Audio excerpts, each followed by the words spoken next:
class, I just want to give you a few tips and safety things to keep in mind when working with a Petri dish. This week you should be receiving in the mail something that looks like this. This is a Petri dish. Inside is agar. It is very important that you keep the lid on at all times except for when you are putting your sample. So first thing you're going to want to do is divide your Petri dish into 4 sections. You can simply do that by placing it face down. And you're going to draw 4 lines, or 2 lines, to create your 4 sections like so. And then I would also recommend you number them so that you can keep track of which sample is in each section, okay? Second thing you'll want to do, just some tips of how to collect samples. So you want to use something probably like a Q-tip to do this with.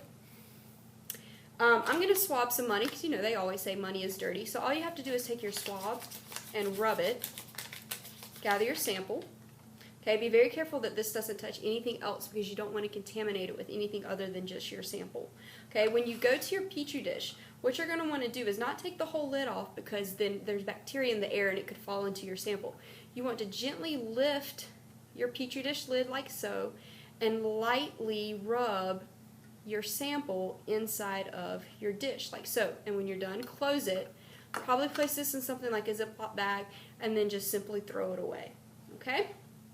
So you're going to want to do that for all 4 samples. So write each one and make sure you're keeping good records of what is in each square. When you're done, one more last lab safety thing I want to cover is we need to seal it. So something like masking tape will work just fine. Sometimes I like to even label my masking tape so I have a quick reference like number 1 is this, number 2 is this. You're welcome to do that. What you're going to want to do is take the tape and wrap it around the edge of your Petri dish like so. Okay, we don't want to rub it or wrap it around the top and bottom because then you can't see your sample. So that kind of defeats the purpose. And it doesn't have to be beautiful or pretty here.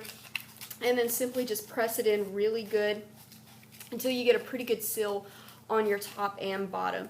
So there we go. So, and you'll do this after you collect all 4 samples, not just one. Okay, so there you go. That's what the completed Petri dish should look like. So when you come back to view, you have a clear view of everything on the inside. Okay, I hope this tutorial helps you. Just some general lab safety things. I do recommend you wash or hand sanitize your hands before and after the lab. We always want to be careful when working with bacteria that we don't keep any still on us or do anything that would contaminate our sample. If you have any other questions, feel free to message me or let me know. If you do not receive this Petri dish by Wednesday, also let me know because that will hinder you setting it up on time.